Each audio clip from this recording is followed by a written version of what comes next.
I walked away from everything I had, thinking I could escape the past, but some mistakes don't stay buried. Quick flashes fill the screen, a Christmas tree twinkling, a child laughing, a woman's hand trembling as it pulls away, and Rowan's shocked, regret-filled expression. Florina's voice breaks through, trembling yet piercing. "Do you even understand what you gave up?" Rowan whispers back, barely able to speak. I'll never leave again." The screen cuts to black as Aaliyah's laughter echoes, leaving one chilling question. He lost her once, but can he earn her love back? Welcome back to Beyond Color Stories. I'm so glad to have you here. Tell me, where are you listening from today? And while you're at it, rate my stories out of 10. I really want to know how much you're enjoying them. Also, just curious, who's with me right now? Let me know in the comments.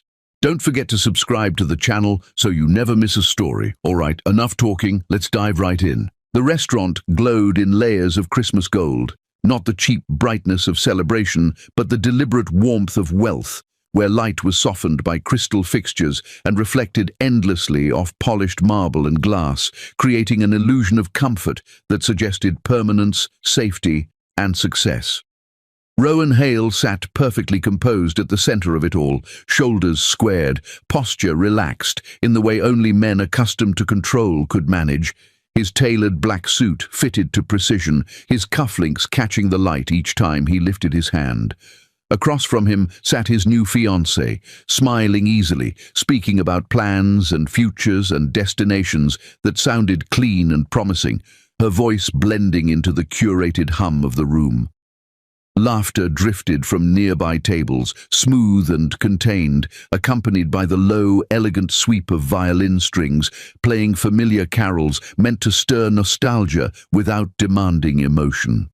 Snow tapped gently against the towering glass walls, tiny white flecks dissolving on contact, sealing the restaurant away from the cold world beyond, and giving Rowan the quiet satisfaction of believing that everything outside this space, every past mistake, every abandoned truth, remained exactly where it belonged.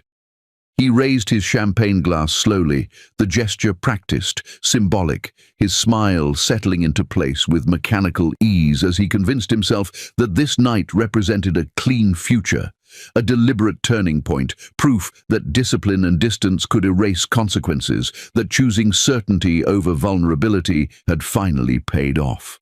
As the glasses touched softly and conversation lulled into expectation, the heavy doors at the entrance opened without warning, breaking the rhythm of the room. A sharp draft of winter air swept inside, cool and unwelcome, rippling across tablecloths and brushing against exposed skin, causing a few guests to glance up in brief irritation before returning to their meals. The violinist faltered for half a second, the bow dragging too long across a string before recovering, but Rowan did not notice the sound. His attention had already been seized, not gradually, not with curiosity, but with the sudden violence of recognition. A woman stepped inside, her movements unhurried, unbothered by the brief disruption she caused, her presence grounding rather than demanding, as if she belonged in every room she entered regardless of its price tag. Her dark skin glowed beneath the golden lights, not muted or softened by them, but enhanced, rich and radiant in a way that felt undeniably real amid the restaurant's manufactured elegance. Her coat hung open slightly as she adjusted the small weight resting against her hip, and a soft smile curved her lips, relaxed and confident, carrying none of the hesitation Rowan had once expected her to wear forever. Cradled against her was a toddler girl, bundled in winter fabric, round cheeks flushed from the cold, curls springing freely around her face with each small movement. The child giggled openly, unrestrained by the formal atmosphere, her laughter ringing out with pure innocence as she clutched at Florina's collar and pointed at the lights above, fascinated by their glow. Rowan's breath stalled mid-inhale as the name surfaced in his mind with merciless clarity. Florina. Not as she had been the last time he saw her, silent, still, standing at the edge of his carefully controlled world, but as she was now, whole and composed, carrying herself with an assurance that made it painfully obvious she had not been waiting for him to return. She was not broken, she was not bitter, she was not searching the room with hope or resentment. She walked forward as someone who had already survived what was meant to destroy her. Time slowed to an unbearable crawl as Rowan watched her take a few steps further into the restaurant, the soft sound of her boots against the floor echoing louder in his chest than the music ever could. His fiancée continued speaking beside him, unaware that the man she was addressing had gone completely still, his fingers tightening imperceptibly around the stem of his glass. Rowan's mind raced uselessly, grasping at logic, at coincidence, at denial, but none of it held. Florina's presence was too solid, too undeniable, and then the child shifted slightly in her arms, her laughter fading into quiet curiosity as her gaze wandered across the room. Small fingers curled reflexively into Florina's coat as her eyes lifted, wide and observant, and settled directly on Rowan's face. The moment struck him like impact. Those eyes, dark, focused, unmistakably familiar, locked onto him with a recognition that did not belong to a stranger. Rowan felt something in his chest constrict sharply, breath turning shallow as his heartbeat stumbled out of rhythm. The tilt of her head, the way her brow creased faintly as she studied him, mirrored movements he had seen countless times in his own reflection. Denial collapsed instantly, not slowly, not gently, but completely, leaving nothing behind but raw certainty. This was not imagination. This was not possibility. This was truth, standing 10 feet away from him, breathing, blinking, alive. Rowan's fiancée followed the sudden direction of his gaze, her smile faltering as she sensed the shift in the air, the invisible fracture running through the man beside her, though she could not yet see its source. Florina finally looked up. Her eyes met Rowan's without surprise, without hesitation, without the slightest flicker of emotion that suggested shock or longing. She smiled politely, the kind of smile reserved for strangers encountered briefly in passing, warm but distant, acknowledging without inviting. That single expression did more damage than any accusation could have. It stripped Rowan of importance, reduced him to a moment rather than a memory, and made it devastatingly clear that whatever connection they once shared no longer defined her. The restaurant continued humming around them, unaware of the quiet devastation unfolding in its center, and Rowan understood with chilling certainty that this encounter was not a reunion and not a confrontation, but an exposure. As Florina adjusted her hold on the child and took another step forward, moving deeper into the glow of the room, the space between past and present closed relentlessly. Rowan's glass trembled slightly in his hand before he lowered it to the table, untouched. The future he had believed secure moments earlier cracked invisibly, fissures spreading through its foundation as reality pressed in. He realized then, with a weight that stole what little breath he had left, that the past had not come back seeking closure or explanation. It had arrived complete, self-sufficient, and undeniable. It had arrived with laughter, with curls, with eyes that carried his own reflection back to him. And as the child continued to stare at him with open curiosity, Rowan knew that no amount of wealth, control, or careful planning would stop what had already begun to unravel. The moment Florina's face burned itself into Rowan's memory in the restaurant, the past did not return, gently or in fragments. It surged forward whole, dragging him backward to the exact point where everything had splintered, to the day he chose distance over responsibility and silence over courage.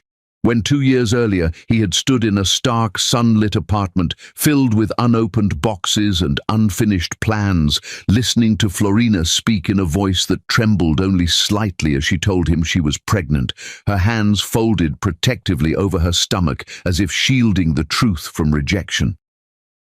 Rowan remembered how still he had gone, how his mind immediately began calculating outcomes rather than absorbing meaning, how the word father never fully formed because it threatened a loss of control he had spent his entire life avoiding. Florina had not demanded marriage or security or promises beyond honesty. She had asked for reassurance, for presence, for proof that he would not disappear when things became inconvenient, and Rowan had given her nothing but hesitation disguised as logic, explaining carefully why timing was wrong, why emotions complicated progress, why love was a variable he could not afford to gamble on, convincing himself that stepping back was not cruelty but clarity. He remembered how he framed his departure as necessity rather than abandonment, how he told himself that money would replace presence, and that providing from a distance was cleaner, safer, less damaging than staying and risking failure, how silence felt easier than admitting fear. Florina had listened without interrupting, her expression changing slowly as understanding hardened into something quieter and more final. And when she begged him once, only once, to stay, to choose differently, to see her beyond inconvenience, Rowan had felt irritation rise beneath his restraint, mistaking vulnerability for pressure and interpreting love as a trap rather than an offering. When he left, he did so efficiently, without drama, without looking back, already rehearsing the narrative that would allow him to live with himself, telling himself that if she needed him, she would reach out again, knowing even then that she would not. The weeks that followed became a study in avoidance. Rowan buried himself in work with ruthless precision, extending hours, adding meetings, chasing expansion with an urgency that disguised itself as ambition. Success became anesthesia. Contracts replaced conversations, numbers replaced accountability. Nights were easier when exhaustion drowned thought, when hotel rooms blurred together and the silence felt earned rather than empty. He told himself Florina was strong, that she would manage, that reaching out would only reopen wounds better left closed, and each time guilt surfaced unexpectedly, he countered it with achievement, reinforcing the belief that survival meant success, and success justified everything that had been sacrificed along the way. He never called. He never asked how she lived. He never wondered whether she struggled or smiled or cried in private, because wondering required imagining her reality, and imagining her reality required admitting what he had done. Time moved forward, but responsibility remained suspended, unacknowledged, yet present beneath everything. Rowan watched other men become fathers in abstract ways, offering congratulations without envy, observing from a safe emotional distance that allowed him to remain untouched. He told himself that fatherhood was a role, not an instinct, something that required desire rather than accident, ignoring the quiet moments when unfamiliar restlessness crept in without explanation. Florina never appeared in his inbox, never called, never asked for anything he could refuse again, and her silence became the foundation of his comfort, reinforcing the lie that absence equaled closure. He convinced himself that if there were consequences, they would arrive loudly, dramatically, with demands he could negotiate or dismiss, never considering that the most devastating reckoning would come without warning or accusation. As months turned into a year and then two, Rowan reshaped his life with deliberate distance from vulnerability. He upgraded apartments, refined routines, surrounded himself with people who admired his discipline and respected his boundaries. Relationships remained shallow by design, carefully curated to avoid dependency, until eventually he met someone who fit seamlessly into the structure he had built, someone who wanted what he wanted, who asked for nothing he could not give, who represented safety rather than risk. He told himself this was growth. He told himself this was maturity. He told himself the past no longer mattered because it had been left behind cleanly, without mess or noise. What he never allowed himself to imagine was Florina carrying a child through sleepless nights without support, learning resilience through necessity, building strength without witness, creating a life that did not include him at all. And yet, beneath the polished certainty, something fragile persisted. There were moments, rare, unwelcome, when Rowan caught himself pausing too long at playgrounds while passing by, when a child's laughter lingered in his awareness longer than it should have, when an unnameable pressure settled in his chest before he dismissed it as fatigue. He never imagined a child with his eyes. He never imagined small hands reaching instinctively for comfort. He never imagined being recognized by someone he had never met. The future he constructed relied entirely on the assumption that some choices dissolved with time rather than solidified into truth, that avoidance aged into absolution, that what was never acknowledged could never return with weight. All of that certainty collapsed the moment Florina walked into the restaurant, and now, standing frozen between past and present, Rowan understood with devastating clarity that the lie he had built so carefully over 2 years had not weakened with time. It had only waited, patient and intact, for the exact second when it could no longer be ignored. He had believed running meant freedom. He had believed silence meant safety. He had believed absence erased responsibility. What he was only beginning to realize was that the cost of running did not disappear when unpaid. It accumulated, it grew, and it had finally found him. 3. Rowan remained frozen in his seat for a fraction of a second longer than was safe, the realization from moments earlier still echoing through him like a delayed impact, before instinct finally overrode control and he pushed his chair back abruptly, the sound scraping too loudly against the polished floor. Heads turned. Conversations softened. His fiancée's voice faltered mid-sentence as she looked at him with confusion, her hand still hovering near her glass, unaware that the man she was about to marry was no longer anchored to the present. Rowan barely registered her expression as he stood, his attention locked on Florina, moving deeper into the restaurant with unhurried ease, her steps steady, deliberate, as if she had all the time in the world. The toddler in her arms laughed again, louder this time, a bright, unrestrained sound that cut through the muted elegance of the space and drew curious smiles from nearby tables, the kind of indulgent amusement reserved for children who reminded people of simpler joys. Rowan felt the sound hit him physically, tightening something in his chest as if each note carried weight rather than air. Florina shifted her hold slightly to keep the child comfortable, murmuring something too soft to hear, and continued walking, completely unaware that Rowan's carefully constructed composure had already begun to fracture. The child wriggled with restless curiosity, her curls bouncing freely as she pointed toward a decorative tree shimmering near the far wall, enchanted by its lights. Rowan's fiancée reached for his arm instinctively, trying to ground him, but he stepped away without explanation, his body reacting before his mind could shape words. His pulse hammered violently now, the sound rushing in his ears as the space between him and Florina seemed to stretch and compress at once, each step she took pulling him further from the version of himself he had believed in just minutes earlier. Then the child turned.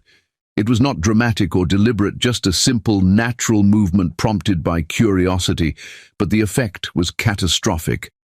Her laughter softened into a quiet hum as her head tilted slightly, her gaze drifting across the room until it landed directly on Rowan.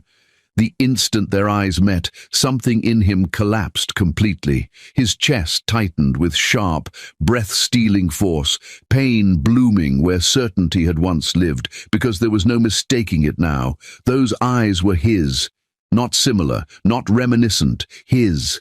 The shape, the depth, the way focus sharpened with interest rather than fear. Even the faint crease between her brows as she studied him mirrored an expression he had seen countless times in mirrors and photographs. The way she tilted her head, thoughtful and observant, echoed a gesture he had been unconsciously making his entire life. Denial did not fight for survival. It vanished instantly, stripped of credibility by biology and instinct, leaving behind raw, unfiltered terror. Rowan felt it flood through him, cold and absolute, because this truth did not arrive alone. It carried implications, consequences, responsibility, and time, years of time he could never reclaim. His fiancée followed his stare now, sensing the gravity of whatever held him so completely, her confusion deepening into unease as she searched for the source of his sudden disintegration. She noticed Florina. She noticed the child. She noticed the way Rowan stopped breathing. Florina slowed then, as if aware of a shift she could not yet see, and finally looked up. Her gaze met Rowan's directly, calmly, without the slightest flicker of surprise or hesitation. There was no shock in her eyes, no tightening of her jaw, no visible reaction that suggested unresolved emotion. She simply looked at him, acknowledging his existence in the same way one acknowledges a stranger encountered unexpectedly in a familiar place. And then she smiled. It was polite, restrained, and distant, a smile shaped by boundaries rather than warmth, carrying no invitation and no history. That smile did something no accusation ever could. It erased him. It placed him firmly in the past without granting him the dignity of relevance. Rowan felt the impact more sharply than the realization of the child's identity. Discovering the truth had been devastating, but this calm dismissal was annihilating. It told him everything he needed to know about the life Florina had built without him. She was not guarding herself against pain. She was simply no longer organized around him. The restaurant continued to breathe around them, unaware of the quiet reckoning unfolding in its center, and Rowan stood exposed in a way no boardroom confrontation had ever managed to achieve. His fiancée's hand tightened around her glass, knuckles whitening as she sensed the depth of what she was witnessing without fully understanding it, while nearby diners resumed their conversations, the moment passing unnoticed by everyone except the 4 lives now irrevocably entangled by it. The child continued to stare at Rowan openly, unburdened by history or expectation, her expression curious rather than afraid. She did not look away when Florina shifted slightly, adjusting her grip, and Rowan realized with a sickening twist that this small living truth was not uncomfortable with him. She felt no instinctive distance. She had no reason to. That realization pressed down on him harder than guilt ever had.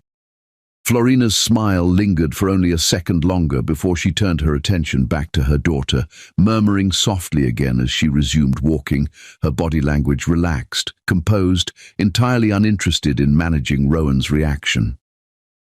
As Florina moved past, the distance between them closing and then slipping away, Rowan remained standing, suspended between impulse and restraint, every instinct screaming to follow, to speak, to do something before the moment vanished completely. His fiancée watched him closely now, the weight of his silence finally alarming, while the child's laughter echoed faintly behind Florina's retreating form. Rowan understood with brutal clarity that this was not the end of the moment, but the beginning of something far more dangerous. The truth had surfaced, undeniable and alive, and it had already begun to shift the balance of his life without asking permission. And as Florina disappeared into the golden glow of the restaurant's deeper space, Rowan knew with chilling certainty that the child with his eyes had already changed everything, whether he was ready to face it or not. Florina passed Rowan without slowing, her shoulder moving through the space beside him as cleanly as if he were part of the decor rather than a man whose life had once intersected with hers, and the absence of hesitation in that single motion struck harder than any confrontation could have. She did not stiffen, did not avert her eyes defensively, did not acknowledge the tension vibrating through the air around him. She simply continued forward, her attention already redirected toward the counter near the window where the staff prepared drinks, her posture relaxed, balanced, unburdened.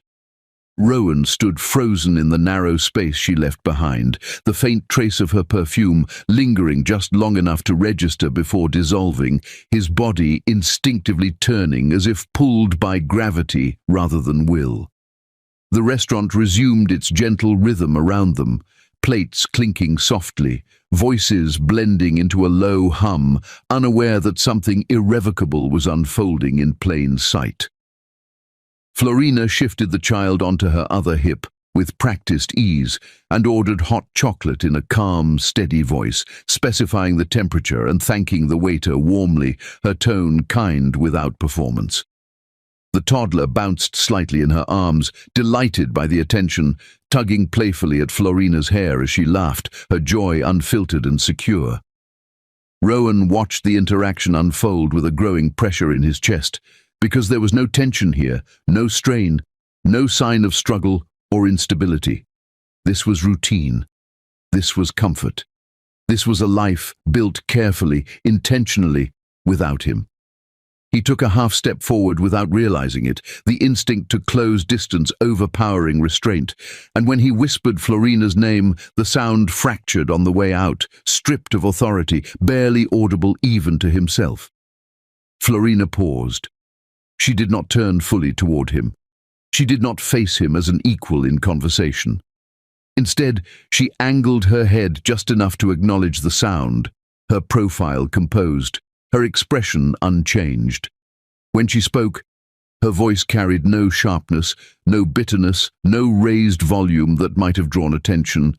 It was controlled, even devastatingly calm. She corrected him gently, reminding him that he had lost the right to speak her name softly, that familiarity had been surrendered the moment he chose absence over responsibility. The words were not delivered as punishment. They were stated as fact. Rowan felt them land with crushing weight because there was no emotion to argue against, no anger to soothe, no wound to apologize into. Behind him, his fiancée stiffened, the realization finally settling into place with uncomfortable clarity. This was not coincidence. This was not an awkward reunion. This was history resurfacing with consequence, and she could see it in the way Rowan's posture collapsed inward, in the way his confidence evaporated under Florina's restraint. Rowan tried to speak again, instinctively reaching for explanation, for context, for anything that might slow the unraveling, but Florina lifted a single hand, not dramatically, not forcefully, just enough to stop him, and the gesture carried absolute authority. The boundary was unmistakable. This conversation was not open for negotiation. The child laughed again, fingers tightening in Florina's hair as she leaned closer, utterly unconcerned by the tension surrounding her, secure in the warmth of the arms holding her. Rowan watched the interaction with a hollow ache spreading through him because what he saw was not survival patched together through struggle, but stability grown through consistency. There was affection here, unforced and abundant. There was trust. There was safety. All of it existed without his contribution. The truth settled deeper with each passing second. Florina had not merely endured his absence.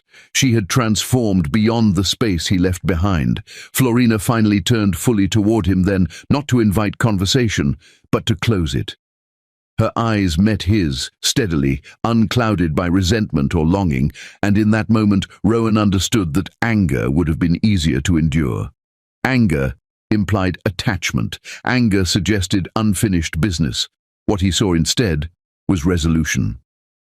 She looked at him without hatred, without nostalgia, without expectation, and the neutrality in her gaze stripped him of significance more completely than rejection ever could. She did not need him to understand her pain. She did not need him to acknowledge his failure. She had already moved beyond the need for validation. Without another word, Florina turned away, guiding her daughter gently toward a nearby table, her steps unhurried, her presence intact. The waiter returned with the hot chocolate, setting it down with a polite smile, unaware that he was witnessing the quiet aftermath of a life fracture. Rowan remained standing where she left him, exposed and silent, the weight of public ruin settling in slowly as awareness crept back in. Conversations continued around him. Laughter resumed. His fiancée stood frozen at the table behind him, the future she thought she was stepping into suddenly unstable beneath her feet. And as Florina helped her daughter wrap small hands around the warm mug, smiling softly at her delight, Rowan realized with brutal clarity that the smile that had just passed him by had not been meant to wound him at all. It had simply revealed the truth, and the truth was far more destructive than anger could ever be. Rowan stepped out into the cold, the sharp air of winter immediately striking his skin, leaving a sting that was nothing compared to the ache lodged deep in his chest. Snow fell gently, covering the pavement in a soft white layer that reflected the golden glow of the restaurant's lights, each flake sparkling briefly before dissolving into wetness beneath his shoes. The murmurs from inside, the curious glances, the subtle whispers, faded behind him as he followed Florina, his pace uncertain, yet compelled by a gravity he could not resist, drawn forward by the small child who moved confidently in her arms, as if the world had always been structured around their steps, not his. Rowan's voice caught in his throat before he even managed to form words, the questions he had rehearsed for 2 years, spilling out without order or hesitation, driven by a mixture of fear, guilt, and the raw urgency of realizing what he had lost.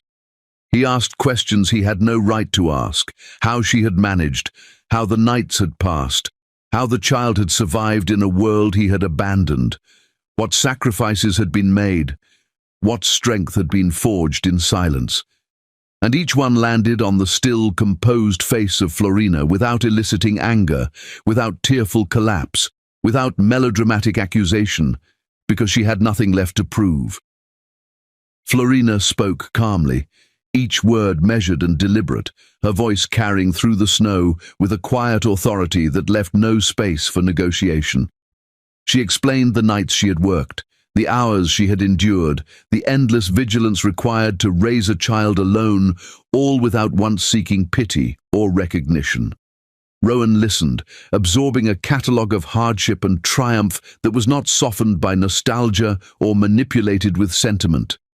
Her recounting had a rhythm, a weight, that made every detail settle like bricks against his chest, and he felt the cold press harder, as though the winter itself conspired with her words to remind him of what he had forsaken. Every mention of resilience, of nights spent alone while the world slept, every glance at the small child tucked against her, reminded him that his absence had not broken her. She had been trained to endure, to adapt, to persist without dependency, to exist as though he had never belonged in her life. Rowan had imagined power, imagined wealth, imagined authority as instruments of redemption. None of them mattered here. None of them could undo what she had learned without him. The child looked up at him occasionally, curiosity and innocence reflecting from her wide eyes, entirely unburdened by the weight of history or the concept of abandonment. Rowan found himself reaching instinctively, his hand outstretched toward the small warmth of her presence, and almost recoiled as the realization hit that connection was not granted lightly. Florina stepped back immediately, the motion subtle yet absolute, drawing a boundary that he had no authority to cross. It was a line enforced not with anger, but with clarity, a demarcation of what could not be taken for granted, a quiet assertion that love and care must be earned through commitment rather than claimed through bloodline alone. Rowan's fingers hovered inches from hers and the child's, frozen by the shock of this truth, the sudden clarity of powerlessness overwhelming him in ways money or influence had never taught him. Her voice cut through the silence again, quieter this time, almost intimate but edged with steel. "You didn't break me," she said, low, controlled, and devastatingly precise, each word carrying the weight of years lived without him, each syllable a hammer against the fragile armor of his ego. "You trained me to live without you." The words struck him like ice, sinking deeper than any confrontation ever could. Rowan's chest constricted painfully, his breath shallow as he processed the cruel efficiency of her sentence. It was neither accusation nor plea, it was fact, truth rendered without embellishment or emotional concession. Rowan felt the full impact of it, the absence, the endurance, the independence, manifesting as a mirror to his own failings, each reflection sharper and more unbearable than the last. Snow swirled around them, coating the streets in a soft white. Yet the cold was nothing compared to the void inside him, an emptiness created by decades of self-interest, crystallized into a moment of inescapable reckoning. Rowan wanted to speak, to justify, to explain the years, the choices, the fear that had driven him to abandon her, but Florina's steady gaze and precise calm suffocated any impulse. The words lodged in his throat, heavy and futile, while the child's innocent fingers tugged again at her mother's hair, laughing with the lightness of a world untouched by guilt or regret. Rowan's mind raced, tracing paths he had not dared to consider. Remorse, apology, presence, restitution, but he recognized that none of these could erase the life that had grown in parallel to his own absence. The landscape of his mistakes stretched before him like unbroken ice, each crack reflecting a choice he could never undo. Florina adjusted the child against her hip once more and started walking slowly toward the nearest parked car, deliberately controlling pace and momentum, leaving Rowan staggering to keep up, the cold seeping into his clothes but not touching the internal ache that had rooted him in place. Each step forward was a challenge, each glance at the child a reminder of everything he had missed, and he understood, in a way he had never before, that presence alone could not compensate for years of absence.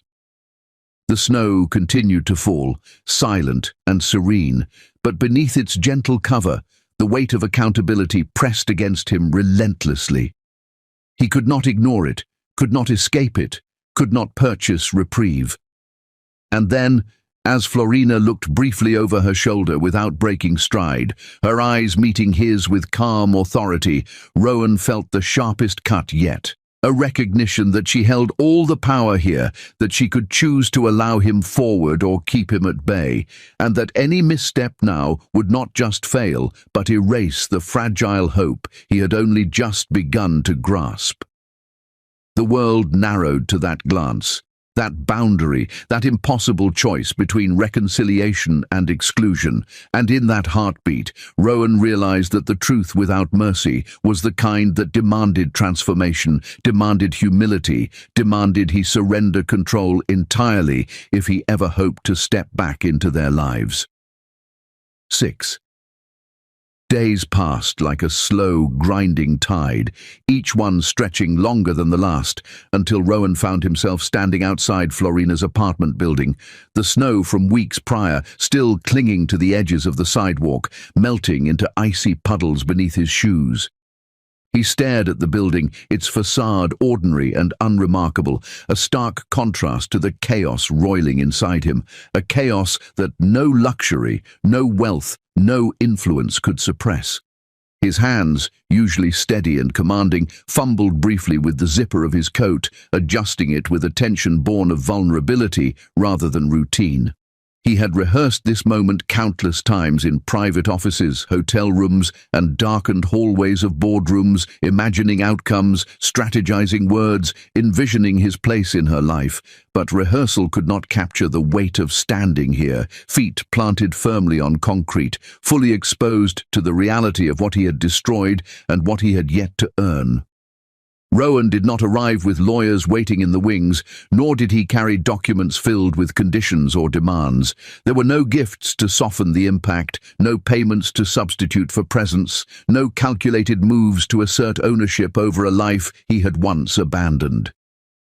He arrived with fear, raw and unadulterated, with humility that tasted bitter on his tongue, recognizing in that moment that influence, money, and power were meaningless in the face of a mother who had mastered survival without him.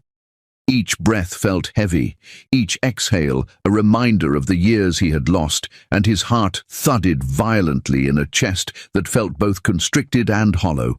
He pressed the buzzer and waited, the sound echoing into the hallway, fragile yet definitive, a herald of intrusion into a world that had moved on without his presence. Florina opened the door slowly, her posture rigid but not defensive, eyes assessing, unreadable. There was no invitation in her stance, no warmth softened by relief, no acknowledgement that his arrival carried significance beyond itself. Rowan spoke before hesitation could paralyze him further, voice low, careful, and threaded with the uncertainty he rarely allowed himself to exhibit. He asked to meet the child properly, to be introduced in a way that acknowledged reality without presumption, to bridge the chasm of absence without overstepping boundaries. He spoke cautiously, aware of the fragile ground beneath his words, each syllable heavy with unspoken guilt, each pause weighted with the knowledge that any misstep could solidify rejection instead of opening opportunity. Florina said nothing at first. She listened, silent and still, the apartment framing her as a figure of authority and endurance. Her silence carried volume. It was neither receptive nor dismissive but exact, a measure of control that left Rowan exposed, unsure whether his words were adequate, acceptable, or simply irrelevant. She made no promises, offered no comfort, offered no reassurances that the world had not already denied him. Rowan felt every second stretch, each one a test of patience and humility he had long ignored in favor of certainty and success. Finally, with careful deliberation, she allowed the small child, Elia, to step forward into the apartment's light, her gaze never leaving Rowan's face, ensuring that observation, instruction, and vigilance remained intact. Rowan knelt, a position unfamiliar to him outside of staged encounters or office photo ops. He lowered himself to Elia's height, every movement deliberate yet trembling, unsure how to navigate the world of play and innocence that had unfolded in his absence. Elia's eyes studied him intently, her expression curious but unguarded, neither fearful nor wary, simply absorbing the presence of the man whose reflection she carried in her own. The child extended a small hand, and Rowan, guided more by instinct than courage, took it, feeling the fragile weight of trust pressing into his palm. She handed him a toy, a simple gesture loaded with more consequence than any corporate agreement could carry, and Rowan's chest tightened as something inside him broke open, a fracture long avoided, exposing raw emotion that wealth and control had never touched. Florina watched, posture straight, jaw set, her gaze unreadable yet unblinking. She offered no commentary, no applause, no acknowledgement beyond measured observation. Rowan sensed her quiet authority, the unspoken standard by which every interaction would be judged. "Love is earned here," she said finally, her words precise, deliberate, weighted, and infinitely consequential, delivering a boundary so clear it sliced through the air between them. Rowan nodded, understanding with stark clarity that any misstep, any lapse, any attempt to shortcut trust would erase progress permanently. He understood, viscerally, that he had no rights, no claim, no authority over this life beyond the steps he chose to take with care and sincerity. Elia glanced up at him again, her small smile fragile but deliberate. The light in her eyes not naive, but measured, as though she had already decided whether to trust him, and Rowan felt the dizzying weight of responsibility settle fully on his shoulders. He rose carefully, every movement mindful, acknowledging Florina's command without speaking, aware that patience, consistency, and humility were the only paths forward. Outside, the city hummed with indifferent life, but inside the apartment, time had condensed, and each heartbeat carried the potential to build or destroy what he had so long ignored. Rowan understood with unflinching clarity that earning this life, this trust, this fragile connection would demand everything he had never been willing to give before. 7. Rowan never imagined that surrender could feel so heavy, and yet here he was, standing at the edge of a life he had meticulously built and choosing, consciously, to let it all go. The penthouse, the luxury cars, the invitations to events that had once been markers of his success. All of it now belonged to someone else, or nothing at all. He had ended the engagement quietly, without the dramatic flair he was so accustomed to, without the excuses that had been his shield in every previous relationship. He had looked into the eyes of his fiancée and admitted with brutal honesty that he had never truly chosen her. She left him with grace, understanding in her gaze that she was never the center of his world, and that realization cut deeper than any argument could have. The echo of her departing footsteps in the polished marble hallway haunted him longer than he expected, and for the first time in years, he felt the raw weight of consequence pressing against his chest. Selling the penthouse had been the easiest part, in comparison to dismantling the life he had so tightly wrapped around ambition. The sprawling city apartment, which had once been his sanctuary and symbol of dominance, now felt like a cage he had unlocked for himself.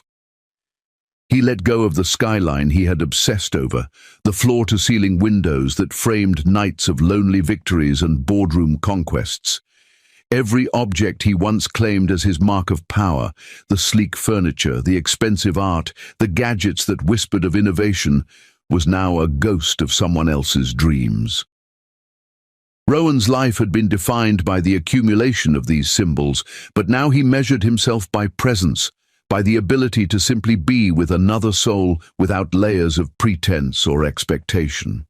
Afternoons that once belonged to high-stakes deals became playgrounds, laughter and scraped knees replacing the sterile thrill of corporate conquest. He discovered that joy could be measured in seconds of shared smiles, in the light in a child's eyes, rather than in digits on a ledger. Bedtime stories, once a faint, almost embarrassing recollection from his childhood, became nightly rituals. Rowan's voice, once reserved for corporate declarations and firm negotiations, now wove worlds of adventure, bravery, and magic into the ears of a child who had every right to be wary of men who disappeared, and yet every once upon a time was a brick in a foundation he was building not for profit, not for legacy, but for connection.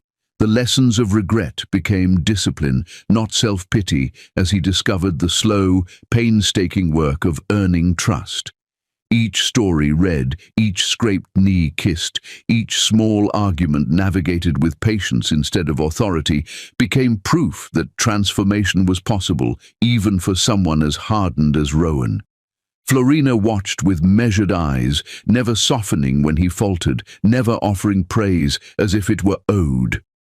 Her silence was both challenge and protection, a constant reminder that effort alone could not buy affection or forgiveness. Rowan recognized her restraint as a mirror to his own shortcomings, a reflection he could not ignore. He had never been held accountable in such a personal, persistent way before, and it both terrified and exhilarated him. The child, Elia, observed him with cautious curiosity, sometimes with laughter, sometimes with suspicion, and Rowan learned to navigate this new hierarchy of trust. He never missed a single day, never faltered in his commitment, because every missed step was a reminder of what he had given up and what he stood to lose again. Months passed in this rhythm, slow and deliberate. Rowan's mornings began with the quiet hum of routine, breakfast prepared, toys picked up, gentle nudges toward readiness for the day. His afternoons were filled with lessons in patience, empathy, and understanding, each one punctuated by small victories that no business deal could replicate. Evenings were spent reading, storytelling, and watching Elia drift to sleep with her tiny hand in his. Yet, despite this transformation, the question from Florina that arrived one cool evening stopped him cold, pierced through his careful construction of this new life, and left him exposed. Her gaze, steady and unyielding, held a question that he knew would demand truth, not performance. It was not about the penthouse he had sold, nor the deals he had walked away from, nor even the hours he spent in play rather than power. It was about what he had truly given up for them, and whether it had been enough. Rowan's throat tightened as he searched for words, realizing that honesty could not fully convey the depths of his change. "Rowan," Florina said again, softer this time, the corner of her mouth lifting with a hint of challenge. "Do you regret it?" The world seemed to still around him, the gentle hum of the city outside fading into silence. Regret. He had sacrificed power, wealth, comfort, and the life he had meticulously designed. He had surrendered control, reputation, and ego. And yet the word felt inadequate, insufficient to describe the magnitude of the internal reshaping he had endured. For the first time, he understood that some sacrifices could never be measured simply by what was left behind. They could only be understood in the fragile space of what could be gained and what might still be lost. The air between them held a tension so thick it could be cut with his own hands, and Rowan felt the full weight of anticipation pressing against his chest. He knew that this was the moment when consistency met recognition, when effort met judgment. And though he had lived months proving himself in silence, Florina's single question now threatened to undo him completely. He wanted to speak, to reassure, to explain, yet the words faltered, dissolved into nothingness as he realized he could no longer negotiate outcomes, only honesty. His hands, usually so steady, trembled ever so slightly, betraying the storm within him. Elia, sensing the shift in the room, looked between them with innocent expectation, unaware of the invisible stakes being measured in glances and breathless pauses. Rowan bent to meet her gaze for a brief second, and the tiny smile she offered seemed to both anchor and shatter him at the same time. The question hung in the air like an unlit fuse, and Rowan felt the pulse of consequence thrumming in his veins, reminding him that this was not about past errors, nor past indulgences, but the fragile present where all meaning converged. Florina's eyes did not waver. They were the compass he could not ignore, the silent decree that his life had become public truth rather than private struggle. And then she leaned slightly closer, voice barely above a whisper. "Do you even understand what you gave up?" The weight of the words settled on his shoulders like winter frost, cold and unyielding. Rowan realized that no amount of action, no parade of diligence could erase when the day's routines have ended and the world outside continues in oblivious momentum. The soft hum of the refrigerator, the distant murmur of traffic, the faint creak of the wooden floor beneath Laura's feet, all of it became the backdrop for a moment she had been avoiding for years. A conversation she had postponed not out of fear for Jack, but out of fear for the consequences, for the unknown that waited on the other side of honesty. Jack, fully aware of the calm that preceded her most serious moments, sat cross-legged on his bed, eyes clear and unflinching. And for a heartbeat, Laura froze, the weight of everything she had protected pressing down like the dense air before a storm. She had rehearsed every word, every intonation, every possible reaction over countless nights, yet here it was. No preparation sufficient for the immediacy of a child's intuition, no strategy adequate for the simplicity of a question that carried the full weight of years absent. "Mom, is Paul my dad?" Jack asked plainly, without hesitation, without fear, his voice a gentle disruption of the stillness. A question poised not just for knowledge, but for validation, for recognition, for confirmation that the invisible threads of connection he had felt were indeed real. Laura's heart stuttered violently at the sound of it, her chest tightening, pulse hammering against the constraints of restraint she had perfected over years of solo parenting. She sat beside him, the bed sinking slightly beneath her weight, and felt every molecule of her being vibrate with anticipation, guilt, and relief, all converging into a moment of unavoidable truth. The years of silence, the careful construction of a life that had survived his absence, the battles fought alone, all of it condensed into the space between his small hands resting on the quilt and the intensity in his gaze, wide and unafraid. "Yes," she said finally, her voice steady, precise and measured, yet beneath it a tremor of vulnerability betrayed her. "Yes," the word repeated softly in her mind as it left her mouth, solidifying the truth she had carried like a fragile flame, careful to guard it against the winds of memory and consequence, and now allowed to shine in its full, unaltered reality.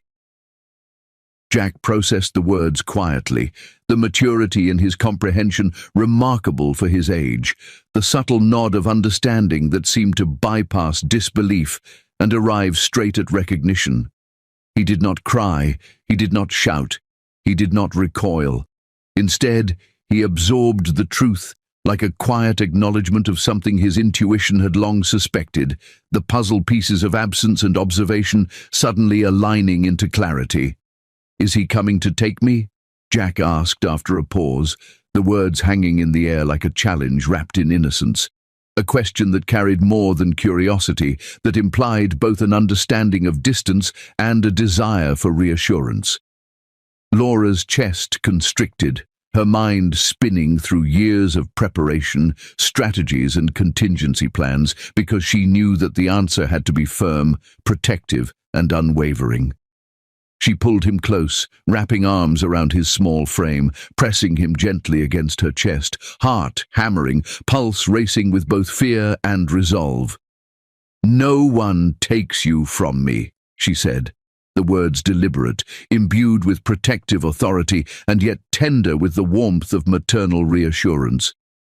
The tension remained, however, a latent presence, because she knew the truth of the world extended beyond her embrace, that consequences and desires awaited beyond the walls of her carefully curated apartment, and that each day would bring new questions, new challenges, new moments of reckoning. The next morning dawned with crisp sunlight spilling across the playground of the local soccer field, the air carrying both the scent of freshly cut grass and the faint metallic tang of early autumn. Jack had been practicing for weeks, alert and energetic, unaware that the adult he had begun to recognize in fleeting glimpses from the sidelines had arrived to witness not just his athletic skill, but the expression of his very essence. Today, he walked up to Paul without hesitation, his small shoes crunching over gravel, eyes steady, steps unaccompanied by the usual hesitancy children feel when confronted by figures both familiar and unknown.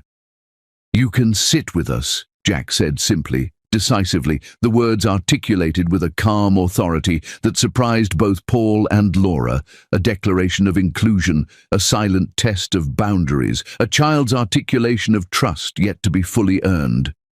Paul, startled by the courage and clarity in Jack's voice, knelt slowly to meet his eye level, the slight bend of his knees a subtle gesture of humility, vulnerability, and recognition of the power he had forfeited through years of absence. "Only if your mum says yes," Paul said, voice trembling just enough to betray the emotions he had spent years containing, but from the magnitude of recognition. He had caused this pain, and now, in the intimacy of their quiet room, he was forced to confront it fully. No excuses, no defenses, only the raw exposure of what his absence had inflicted. Florina's admission was not a plea. It was a statement, a declaration of what she had endured, a revelation of the cost of his former indifference. Rowan's mind raced, cataloguing every moment he had been absent, every cold word, every night he had prioritized ambition over presence. The weight was unbearable, yet strangely clarifying. He could no longer hide behind pride, could no longer mask his failures with action. There was only listening, absorbing, and committing to presence in ways he had never imagined.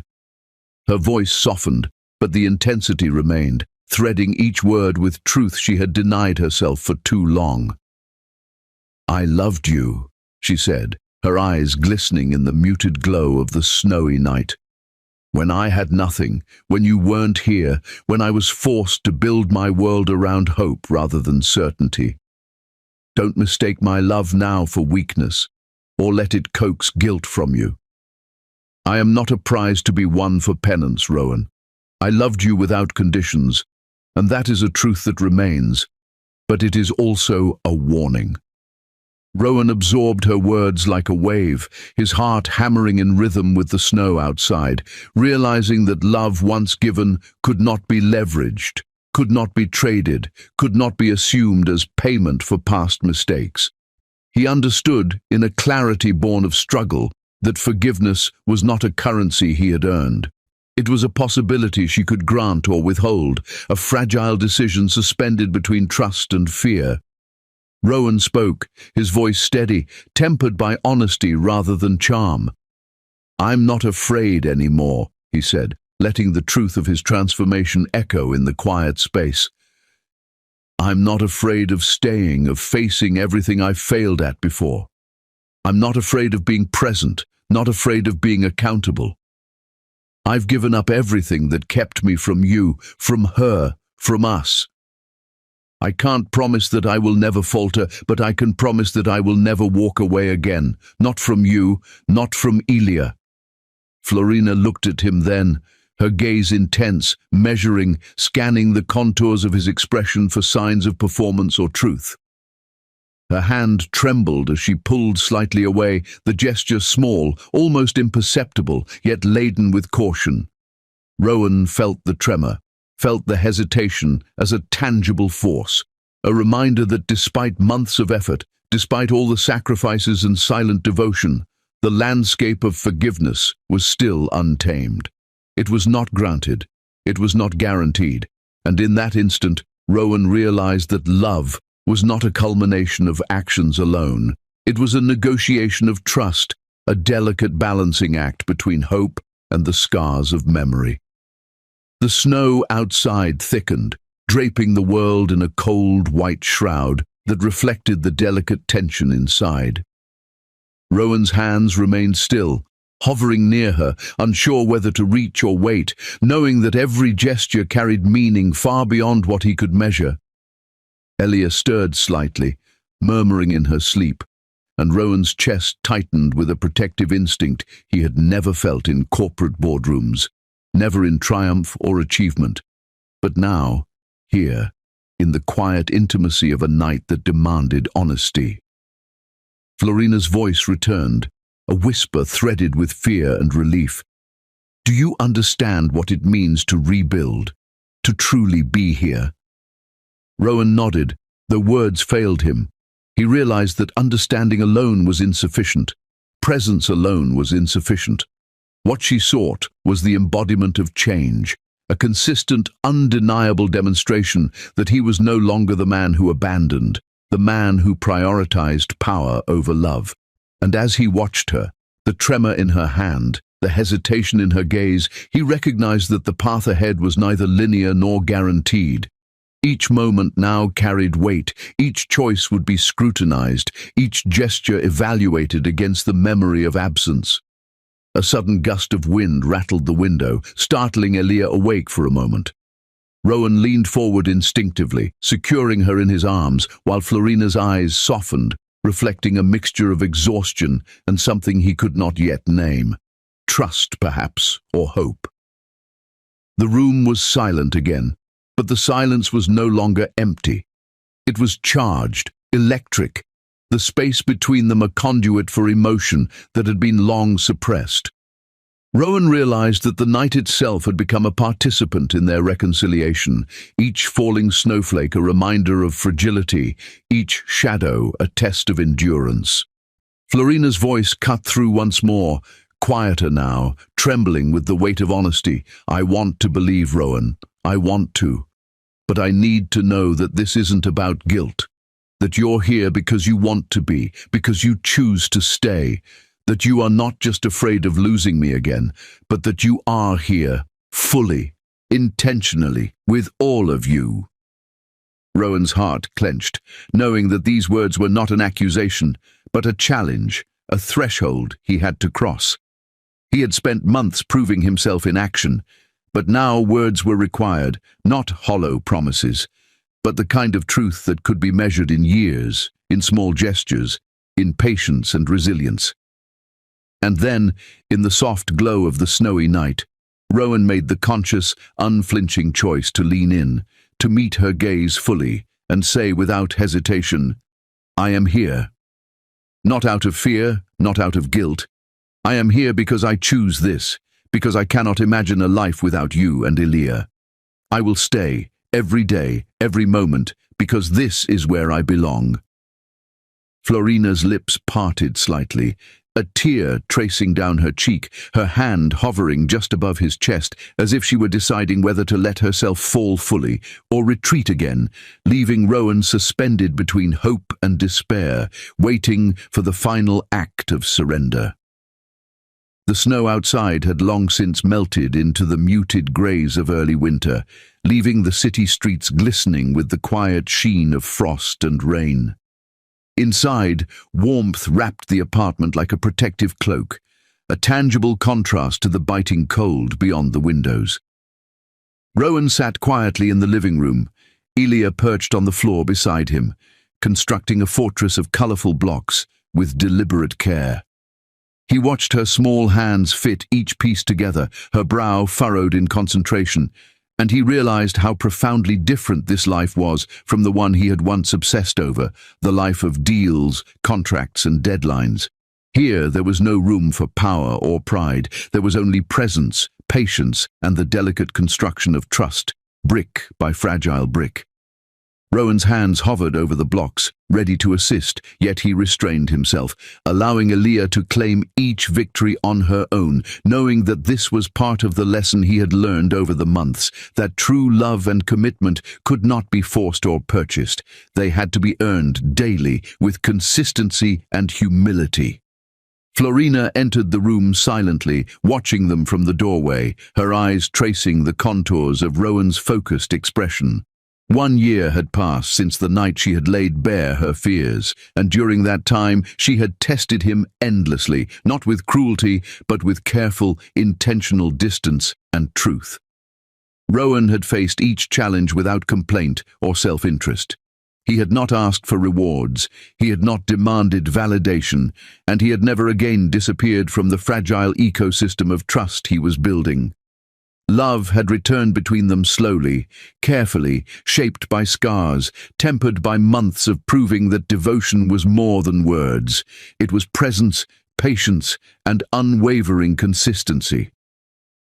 Florina's gaze softened imperceptibly as she watched Rowan bend to fix a toy Elia had knocked over, his movements deliberate but without hesitation, his attention wholly focused on the child who represented both past mistakes and future hope.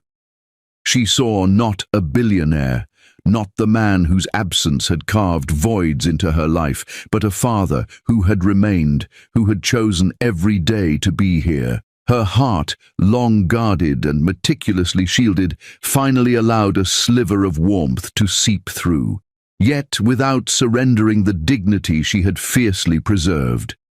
Florina did not need to forgive for the sake of reunion. She did not need to surrender for the sake of closure. She chose this moment because it felt real, earned, and irrevocable. She stepped closer, and Rowan's gaze rose to meet hers. A flicker of recognition passing between them, an acknowledgement that the journey had been long, painful, but transformative. The space between them was charged, filled with the quiet acknowledgement of months of effort, nights of vigilance, and the slow building of trust that could not be rushed, fabricated, or demanded. Elia's laughter rang out, bright and unrestrained, as she managed to balance the final block on the top of her colourful tower. Rowan's hands hovered briefly, then steadied the structure, a subtle gesture of care, and his eyes met Florina's once again. In that glance, 1,000 unspoken words passed between them, the regrets, the lessons, the silent nights of presence, and the promises fulfilled not in grand gestures, but in daily commitment. Florina, feeling the weight and sincerity of every action, finally reached for Rowan's hand, not out of necessity, not out of pity, but by choice. Her fingers intertwined with his with deliberate intent, and in that simple act, months of guardedness and careful testing melted into a quiet, profound connection.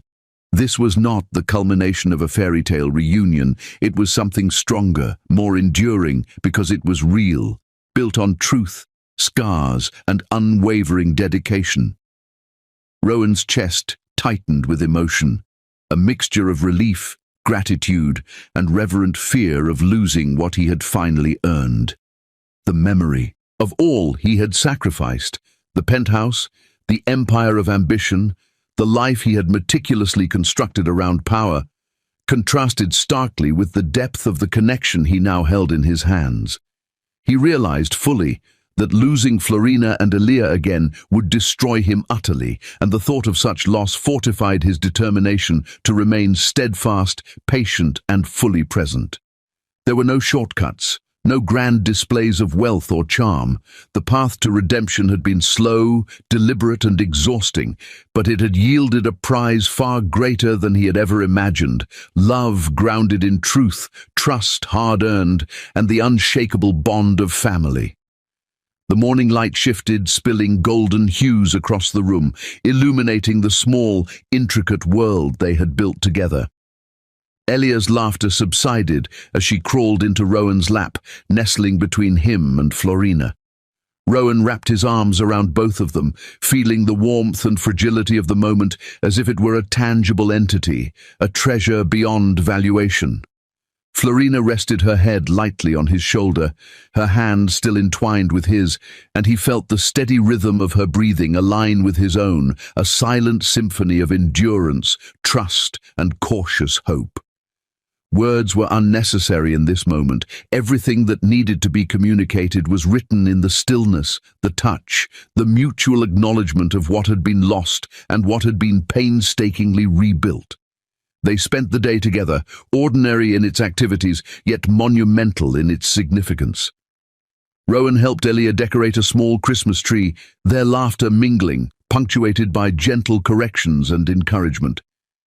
Florina watched silently, absorbing the scene with a sense of wonder she had not permitted herself to feel in years, realizing that her love for Rowan had transformed, no longer naive, no longer conditional on absence, but robust, discerning, and anchored in reality.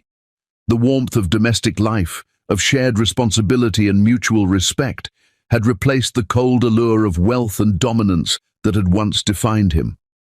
Rowan was present fully, mind, heart, and soul, and Florina recognized that presence as the ultimate proof of change, the tangible embodiment of commitment she had longed to see. As evening descended and the glow of the tree lights reflected in their eyes, Rowan leaned slightly toward Florina, voice quiet but resolute.